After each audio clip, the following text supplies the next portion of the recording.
Welcome to the City Boy Fall Fashion Report. If you're new here, the term City Boy was coined by this magazine, Popeye. It's a Japanese fashion and lifestyle magazine, and the subtitle is Magazine for City Boys. Now, the City Boy look, even though this is a Japanese term and a Japanese magazine, has a lot of different elements to it. It involves American prep, French and British workwear, traditional outdoors clothing, U.S. collegiate style, casual sportswear, skater culture. There are also aspects of minimalism, and all of this is reinterpreted through a very Japanese point of view. I've personally been to Japan 3 times, and my last trip was for 2 months, but this style is really pretty international at this point, and even if you look through these and other Japanese magazines that are of a similar style, you'll find that they highlight people from all across the world. So I'm not going to be reporting from the streets this time, which I was fortunate enough to do in my last video, though another problem is that the weather in both New York City, where I'm based, and I believe in Tokyo hasn't turned. It's still been in the mid to low 70s now, and we're just getting into October. So I'm going to be doing some predictive work here, not unlike what Popeye had to do for their October edition, or the Runway shows do when they put out a collection 6 months before the actual season, which is actually where I would like to start. I never thought of doing this before, but I wanted to go back to the fall-winter runway shows that were this past winter, so February of 2025. They were predicting what we were going to wear this fall, 2025, and I thought there were some interesting looks, so I want to revisit them now that we're actually thinking about what we're going to wear in a couple months. I'm going to go through these by trend instead of designer. Obviously, most people, including me, don't have the money to go out and buy these designer pieces, but I do think these are great if you're a secondhand shopper. You can look for these types of pieces on the secondhand market, which is what I do. So the first thing I want to talk about is this 80s Victorian revival style is what I'm going to call it. You have these shrunken blazers and these sort of high water trousers. I saw these everywhere. Undercover had a bunch of really cute ones, both on men and women. The men's jackets are slightly longer and larger, and the women's are a little bit more cropped. I think both are very cute and definitely thriftable. These men's looks are a little bit more costumey. I feel like these women's looks are really helpful, actually, even in terms of styling. Like, you could put together this exact outfit and probably feel really good about it once the weather actually does turn. They also did these jackets with wider pants and a more full suited look, a little bit more modern, I would say. I was also looking at Margaret Howell's collection. That's a British company, not Japanese, but they do really big business in Japan. The Japanese love Margaret Howell, as they do a lot of British clothing, which is a topic I have already covered.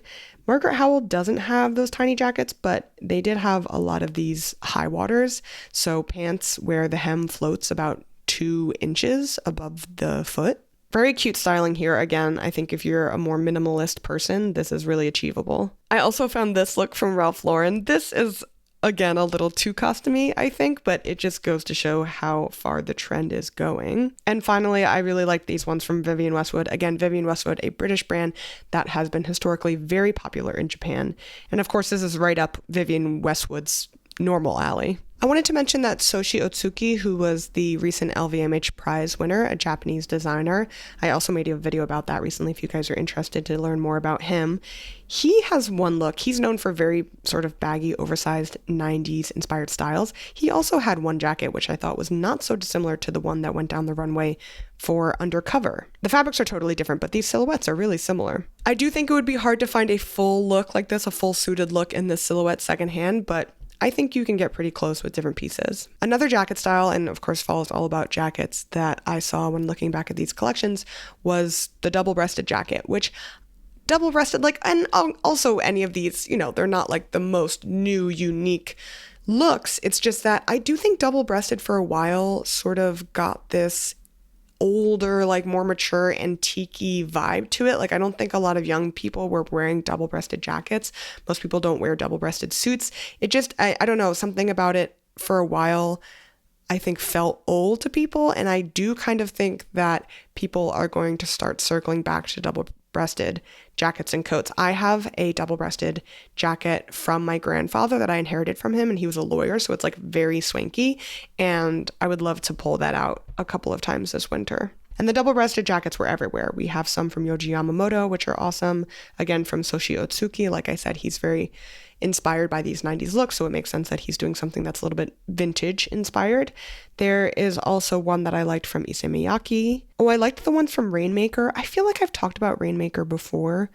I really, really like that brand. It is very pricey. And I don't know if their stuff has hit the secondhand market yet, but I think it's a great brand to keep in mind. So yeah, double-breasted. There was double-breasted at Vivienne Westwood. There was double-breasted at Ralph Lauren. There is a lot of double-breasted. I did see one thing that I would say is a little bit more on the cutting edge in terms of a fashion trend. And this, again, unfortunately, I don't think you'll be able to find secondhand, but there were some really beautiful sculptural gorp looks. Gorp, if you don't know, it essentially has to do with like outdoor clothing, stuff you would wear to go into the great outdoors. Rainmaker, again, had some beautiful, like, sort of kimono-inspired quilted jackets and something that looks like Arc'teryx, but if Arc'teryx had, like, a really cool silhouette to it. Oh, no, this is made out of fleece. I mean, I think Arc'teryx still makes fleece pieces, but I don't know. I like that they were taking these sort of traditional Gorp core fabrics and making them a little bit more elevated. You know, I do want to see some more interesting shapes made out of Gore-Tex if we have to use Gore-Tex. So that was my runway retrospective. For these videos, I like to get my information from a couple of different sources. So I do some online research, runway shows, influencers, street style videos, and then I like to get some print media. Usually I rely a lot on Popeye magazine. This season, I really liked this magazine, which I don't get often. It says Ginza, Magazine House Mook, and this is the Sneakers Street Style Snap. This was great, mostly because they had these street style pictures, so you really do get to see what people in Japan are wearing. I don't think it's necessarily just Tokyo, though it does say Ginza, so maybe it's actually just Ginza, which is a neighborhood in Tokyo. And then they talk specifically about which sneakers these people are wearing. So I want to do a quick sneaker overview. My favorites in terms of a more athletic running style sneaker are always going to be the Asics. I used to have the Asics Gel Kinsei.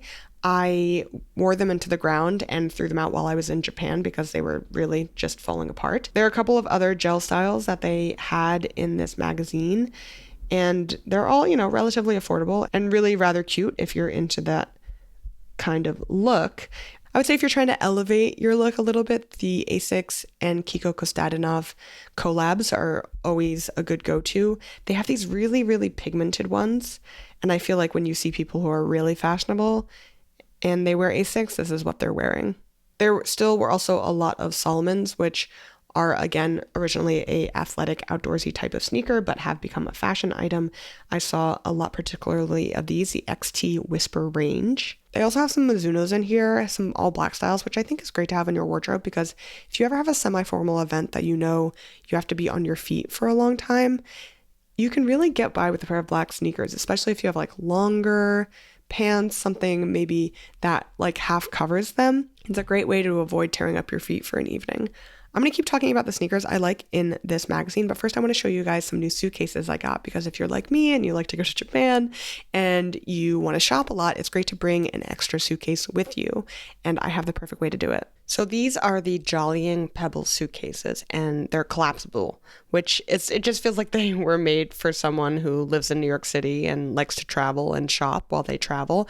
I got two sizes. I have this light blue in the 20-inch size and then the yellow in the 24. They're really simple to flatten, and once you do, it's so much easier to store them under your bed, especially if you like a low bed. I, for a long time, felt like I had to have a high bed just so I could fit stuff under it. They're so small when they're collapsed that I was able to just tuck them behind my closet door for the short term, but for the long term, I'm going to put them in this closet. The suitcases have a trunk style opening, so one side is flat and the other is deep, which makes it easy to pack. And if you're going somewhere where you need an extra suitcase for all your purchases, which I did last time I went to Japan, you can either pack it flat in a bigger suitcase, or you can do what I did, which is I only packed a carry-on amount of clothing. Then I put it in a larger suitcase. Once I got there, I filled up the larger suitcase with all my purchases and then just used both suitcases on the way back home.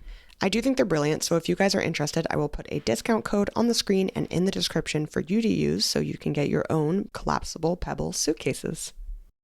Okay, a couple more sneakers. They do have some on running shoes in here, which are on running fashion. I think there's a lot of athletic sneakers, like I've said, that have made the jump to fashion items.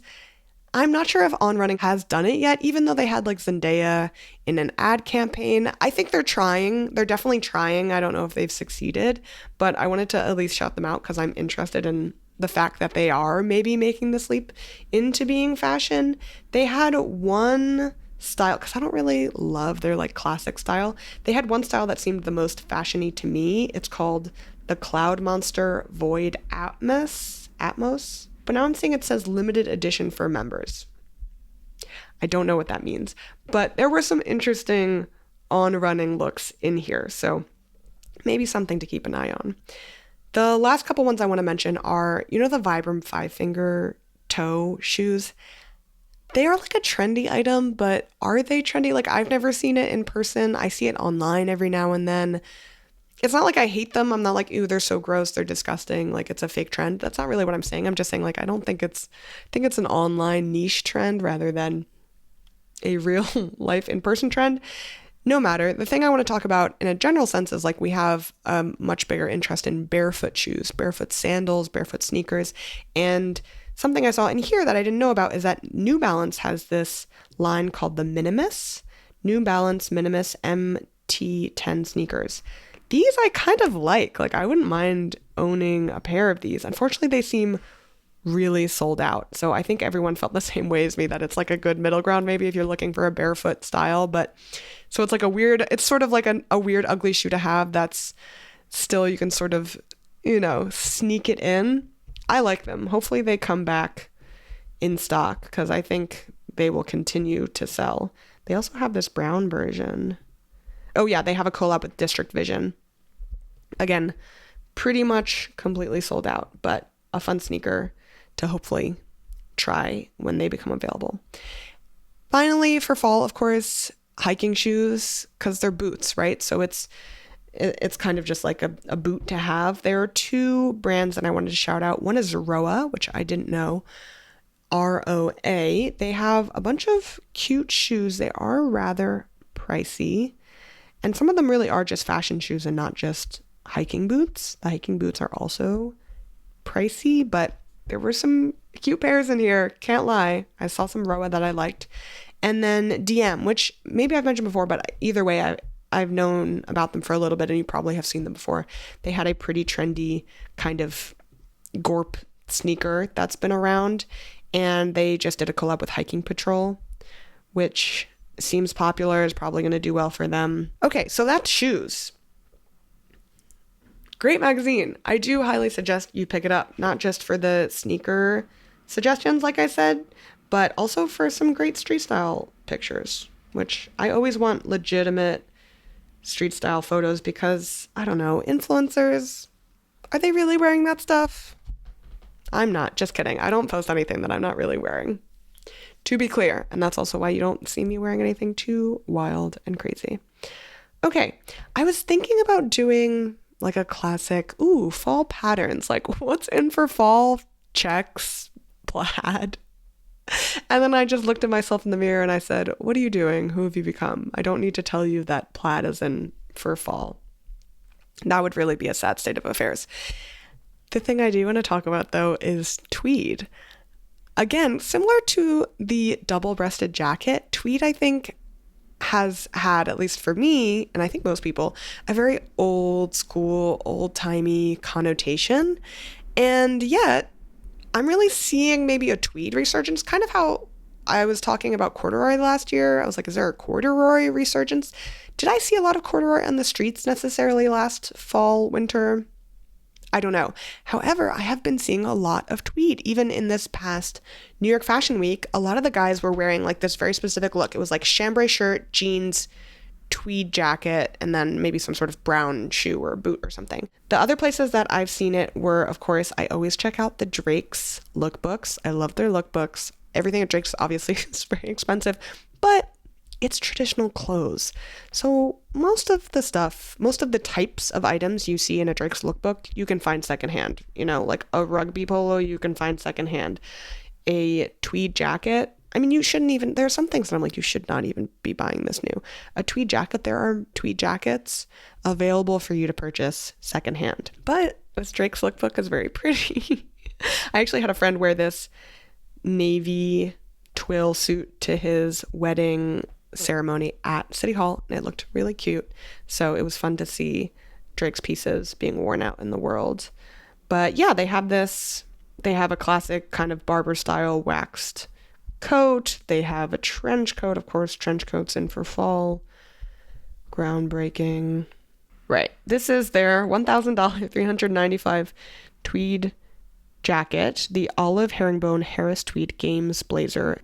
Look, it's a beautiful tweed jacket.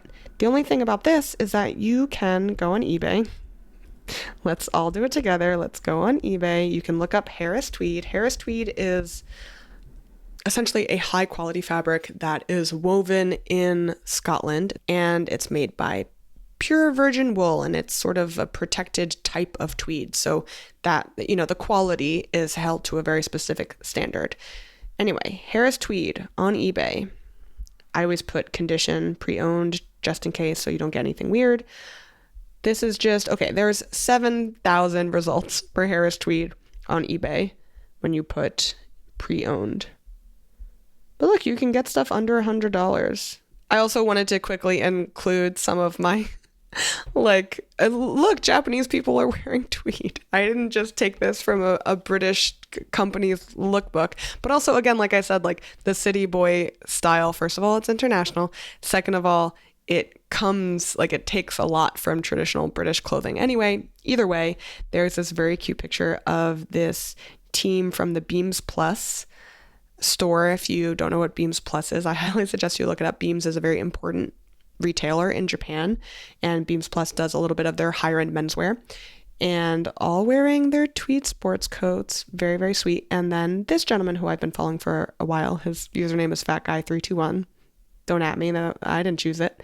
And he also, I assume, is wearing a tweed jacket here with a little bit more of a sporty, this is so classic, mixing the zip up jacket, the tie, the baseball cap, and the tweed coat. It's just, we're reinventing, we're mixing and matching, we're doing it all new and old at the same time. If you also want to look for actual brands in the secondhand market for tweed or new, you can look for the classics: Ralph Lauren, Brooks Brothers, J. Press, Dunn & Co. And then again, generally, you can just look up Harris tweed, which is not a brand, but a type of fabric. I did also just very quickly want to shout out this jacket, which I found, which if you're the type of person that overheats, I do think tweed is probably really heavy and warm, which is great. But I found this cute jacket from Beams Plus, and it's a linen suit jacket, but it's checked. So I think it, especially if you're in one of these cities like me that doesn't seem to be getting cooler anytime soon, you can wear a linen Prince of Wales checked suit jacket. I think it's gorgeous. It's a little bit more boxy, baggy, deconstructed, and it's probably a great layering piece. So just very quickly want to shout out that. I also, just because I'm feeling generous, I know people do like to buy new things, so I wanted to very quickly talk about some sort of plaid, check, long sleeve button downs that, if you are looking to buy some new, I have some suggestions. A store I went into when I was in Tokyo last is called Post Overalls. Beautiful stuff, beautiful store, really very expensive, but I've seen, once you see something in person and it just looks good, I don't know, I have to share it. I have to tell you, it looks good. It looks great in person. I think it's probably worth the price if you have the money.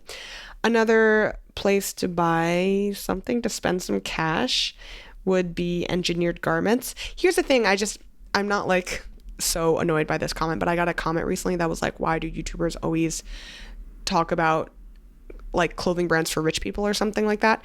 And here's the thing, it's because, how do I put this? I really like high quality clothing. I personally can't afford, I'm not going to pay $350 for a work shirt, navy cotton plaid jacquard from Engineered Garments. I'm not. But I want to provide options for everyone. So I'm if I had the money, yeah, I would buy one of these and have that for the next 20 years. That's what I would suggest. But if you're like me and you don't have the money, these are good brands to know to look on the secondhand market, and you can get these things for much, much cheaper, or they're just general style inspiration. So you see, oh, I like this kind of shirt and I think I can find it at a thrift store. This whole set of recommendations to me is should be a sort of trickle down, no, but it should hopefully help everyone. Moving on. Okay, so we have Engineered Garments. I found a pair of Engineered Garments pants in Tokyo for under $50. Of course, not everyone also has the money to like go secondhand shopping in Tokyo, but there's ways to do this. And then you can see engineered garments at the thrift store, know that it's a good brand, be like impressed by what you see in person. Also, you shouldn't just buy things because you know it's a good brand. And yeah, all of these things kind of work together.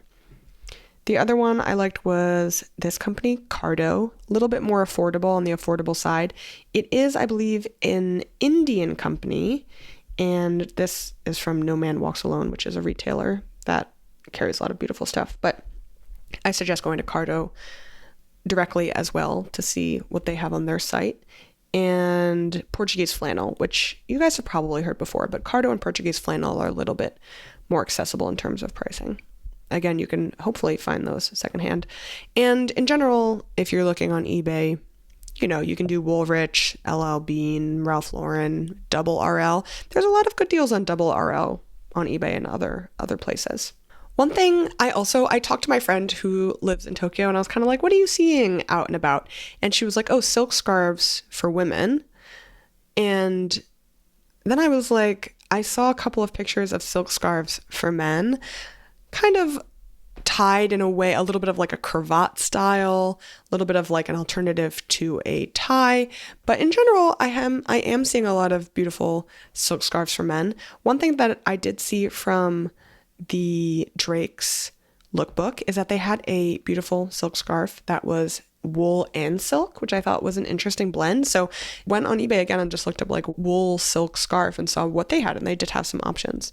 So again, if you're looking for a silk scarf for hopefully the oncoming chill, not that I love winter, but it's just, I live in a place that has 4 seasons. I want to see that it makes me feel like the world is turning to know that the seasons are happening. Wool silk scarves mostly, I guess is what I'm talking about.